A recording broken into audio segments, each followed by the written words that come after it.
Today, I would like to give the word to my colleague Herman Brouwer, who will be the facilitator of today, and who will also give us the program of today. Welcome, Herman. Thank you very much, Bram. And again, it's a pleasure to see so many faces and also to see so many of your inputs already on the Curator platform, where many of you have already started to engage with the content. So my name is Herman Brouwer. I'm working here at Wageningen University and Research at the Center for Development Innovation. And yeah, I'm really looking forward to this edition of the e-course on food systems. And as usual, we try to keep the quality of the course consistent, but at the same time, we try to innovate and renew and shuffle up things a little bit every year. So again, this year, we also have some new things for you in store, as well as some things that have been tried and tested. So for today's session, this live session, we have two welcome remarks from people that are really important to us here at Wageningen University. First, we've got Ms. Wilma van Esch, who is the head of the Food and Nutrition Security team at the Department of Inclusive Green Growth. So that's the Ministry of Foreign Affairs of the Netherlands. So Wilma has been a supporter of this course and of the work that we've been doing together with the Netherlands Foods Partnership for many years. So we also look forward to your remarks when we get started. And also Ivo Demmers is in our group today. He is the Executive Director of the Netherlands Food Partnership and is one of our core partners in making this course happen. So for the rest of this session, we'll have two presentations. And one is from Professor Inge Brouwer. And Inge is a professor at Wageningen University, but she also is very closely connected to IFPRI. She can explain later how that connection works. But Inge is a specialist in healthy diets and sustainable food systems in lower and middle income countries. I'll give you some more details later on. And secondly, we've got Cherrie Atilano, the CEO of Agrea, and I'll introduce her also in a while. And we're really, really pleased that both of you are able to share some of your perspectives, your insights, and get some more discussion started amongst this group of learners. There will be plenty of time for some Q&A and some discussion between Inge and Cherrie once the presentations are done. And also at the end of the session, just stay around because there will be a lot of practical tips that Bram and Miriam will be sharing about working on this platform and really how you can get the best out of this e-course. So without much further ado, I'd like to ask to invite Wilma to share her opening remarks. And maybe Miriam, if you can spotlight Wilma for a moment. Wilma, welcome. Yeah, thank you. Thank you, Herman, and all the other colleagues for allowing me to address the participants of this important course. And I understand that as in former years, there's a great interest in this course. And that you mentioned already the 120 different countries with mix of participants of NGOs, companies, government, researchers. And I think that this really reflects also to me what the whole idea of food systems is. It cannot be solved by one country or one actor. It's really something we need to work together on, and we will need to think big. So I therefore thank Wageningen University, in particular WCDI, and the Netherlands Food Partnership for organizing this yearly course. I'm happy to see that in the last years, the term food systems has gained more and more grounds. And although I'm not very sure that we all are having the same understanding of what it really means, and maybe even more important, how it affects our actions. What should we do different if we talk about food systems? And so this course with all these different participants can help also to create a common understanding and even more importantly, joint actions, because I think the world shows that that's really necessary at the moment. Food system transitions are very difficult. I think we see that now in the Netherlands, we see it in Europe. And I'm also very happy to see that many countries have the national food pathways developed, and I think they will be crucial in this whole food system transitions. From the Ministry of Foreign Affairs are very happy to be able to support this course. And we also pleased, of course, to see so many colleagues among the participants. And I hope it will be a very fruitful course, and that it will help us to have a common approach to food system change. Thank you very much. Thank you very much, Wilma. Ivo, if I can ask you to continue from here with your opening remarks. Ivo Demmers from the Netherlands Food Partnership. Yes, thank you, Herman. Thank you, Wilma. Dear esteemed colleagues from all over the world. It's so very, very good to see you here at one place working on food system transitions. My name is Ivo Demmers. I'm CEO of the Netherlands Food Partnership. At least that's what you can think, or not. Can we trust what we see on the screen? Can we trust what we read in the comments? What you will be writing? What you will be conjuring up in the coming food system course? Maybe not, due to artificial intelligence. ChatGPT is a valuable resource, but perhaps also a foe. Referring back to what Bram already mentioned and Herman earlier, I took a look at the Network Cafe Omni platform just before these opening words. 164 responses and reactions only on the artificial intelligence manifesto for this course alone. And it shows there is a huge interest of using artificial intelligence also in food system transition, but obviously also exactly in learning and sharing knowledge. So that's one of the additions also to this year's course on how to deal with artificial intelligence. We saw it happening last year, and that's what made the partners who developed this course also come up with the manifesto on artificial intelligence. So let's see how you can use artificial intelligence for the course, but also in your work in food system transitions. And so, yes, I am real. At least that's what you should believe. I am talking to you. It's not an artificial intelligence bot talking to you. And it's about humans interacting. And that's what we in the Netherlands Food Partnership, where I'm CEO of, exactly do. We help organizations and people to learn and to share the knowledge. And the second thing we do is building partnerships to accelerate food system transitions all over the world, often with support from Dutch knowledge, experience, and expertise, but always through a diamond approach. And with that, we mean that we include diamond partners from public background, private companies, knowledge institutes, and civil society, not only from the Netherlands, but especially also for the countries where we work in. And those particularly are low and middle income countries. However, food system transitions are needed everywhere. And also Wilma briefly mentioned Europe. And I read the newspaper this morning during breakfast, and it was about the farmers' uprising and protests.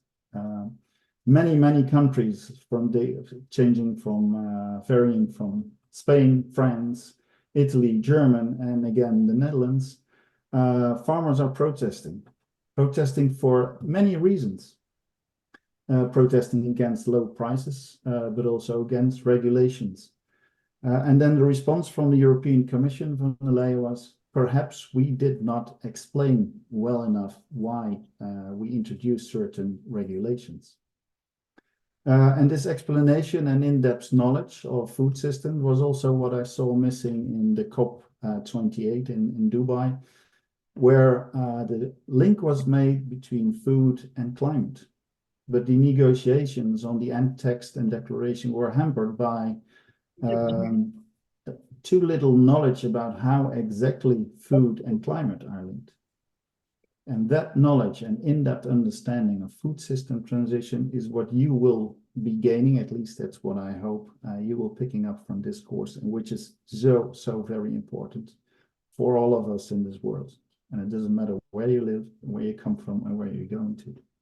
So I wish you all a fruitful dialogues, a fruitful course. When I see the program and the colleagues who worked on this, it shall be a success. Enjoy. Thank you very much, Ivo. And yeah, this looks like the Ivo that I've gotten to know. So I think he is indeed real.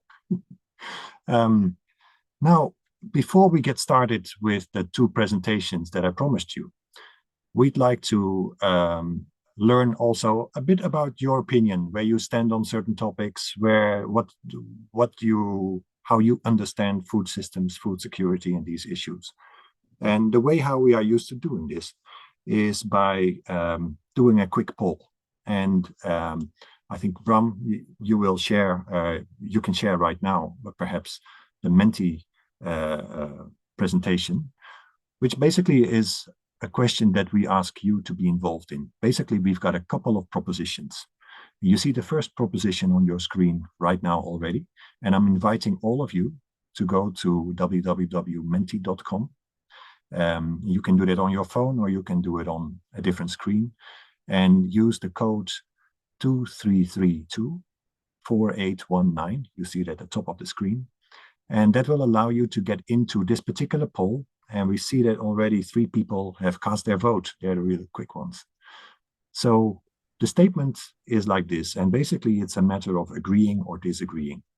Food system programs should use improvements of diets as one of the primary outcomes of success, rather than child stunting. If you agree with this, of course, you can put your scores on the right side of the screen. And if you disagree, you can do the opposite.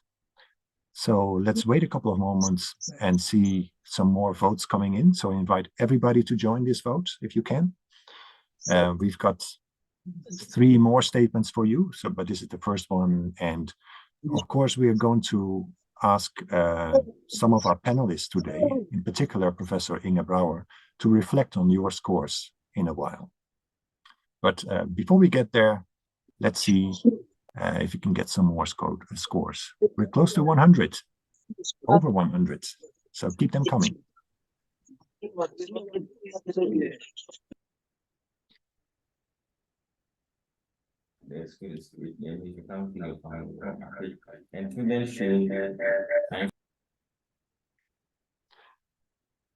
So I think we're close to 150 now. And you can see that the majority of you is in agreement with this statement. I think we probably should be, some people should mute themselves if you can.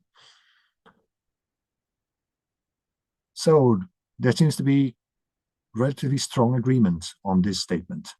And let's go to the next statement.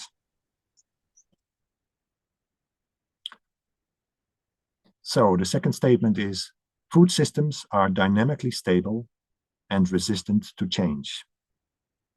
Do you agree with that or disagree?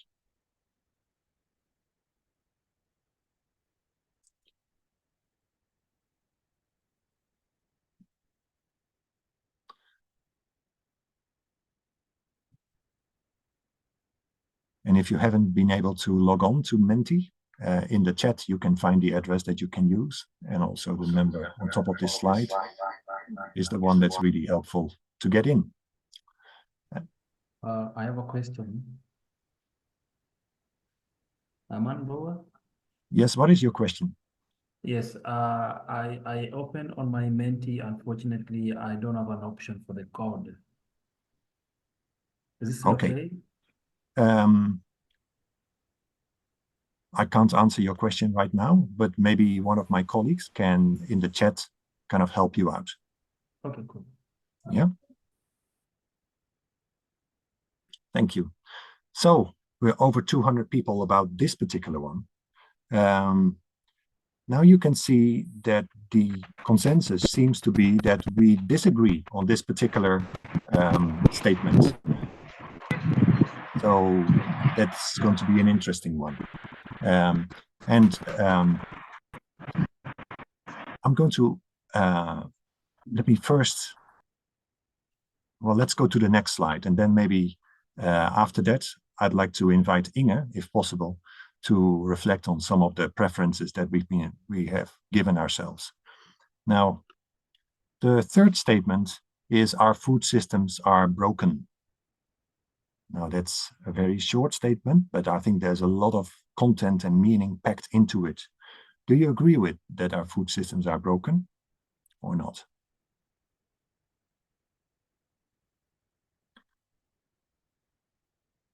So let's wait for a couple of more moments.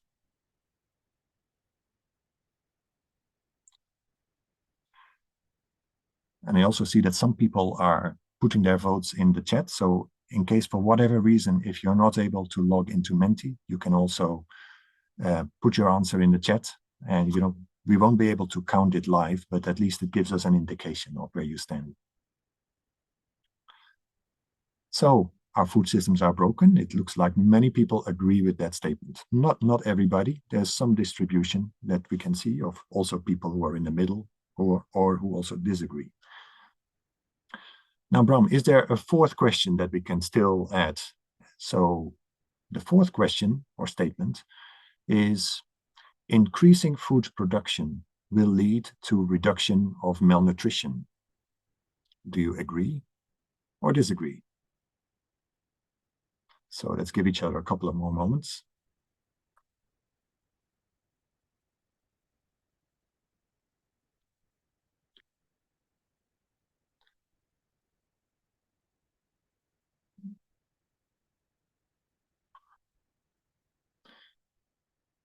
And maybe what we can do, if we can spotlight Inge, then we can have a chat about what we are seeing in some of these scores. I think from more than 200 votes about this one, there's quite a strong a wide distribution of votes on this statement, right? The 2.5 is the average, but you can see that there's a wide spread of votes here. Now, Inge, hello. Good to see you on the screen. And I'm sure you've been looking with a lot of interest at these four statements. Any very surprising outcomes for you? Well, yeah, surprising is the agreement that food systems should mainly focus on improving diets, or seem to be better placed to improve diets than to improve stunting. And I think that's research on nutrition-sensitive agriculture has shown that very clearly, that stunting is such a complex issue that needs changes in food systems, but also in health and water systems, that we cannot think that food systems alone are responsible for the high levels of stunting. And that we really have to be very intelligent to say, okay, food systems will help us to improve diets, but we need a combination with many other systems to really improve nutrition. Mm-hmm. Yeah. And what about some of the other statements that you've seen? Yeah, so else that you next one, which is maybe that our food systems are broken, which I think is a political discourse to raise attention to the need to change food systems. I wouldn't say that food systems are broken.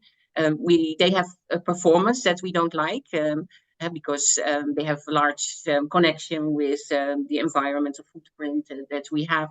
We have connection with not our unhealthy diets. But and that's in connection with the second is if you would like to change food systems, it's not so easy to change food systems. And there are lots of powers in the food system that would like to keep the food system as it is. And I think the COVID-19 has shown us, although we hoped that this would be, a good moment to change our food systems, it actually bounced back to the original food systems we had with the outcomes that we actually wouldn't like to have. So I work a lot, and at the moment I'm in Bangladesh. So when I start presenting, I will shut my video because the internet connection is not so good. We see it's really difficult to transform food systems for better outcomes. So it's not broken, but it's stubbornly stable, I would say. Yeah, because I think there were a lot of people who disagreed with that statement about the resilience of food systems. Did it surprise you at all or not? No, not at all. I think it's part a mixture of our hopes that we can change food systems. But also, I mean, we really need to work together with a lot of stakeholders in the food system, and that was already highlighted by Wilma as well, to make that happen. And I think in the work that we are doing, people are convinced food systems should transform and not only transition, but the how-to is still a big question that's not answered, as well as the evidence that we have for food system transformation. Still needs to be built up. Yeah, thank you very much, Inge, for some of those very off-the-cuff remarks on our poll. And thank you, everybody, for putting in your votes and your scores. That's really helpful. I think there's a lot of knowledge in this particular meeting, not only because we are many people, but also because we represent a lot of different perspectives and experiences. And of course, some people have had the privilege of studying this topic for a very long time, like Professor Inge Brouwer. But many of us have a lot of underground experience, policy experience, entrepreneurial experience, advocacy experience on this topic. So all those experiences are relevant, and we also want to make sure that we also highlight all the diversity of experiences during this whole course. So thank you for that.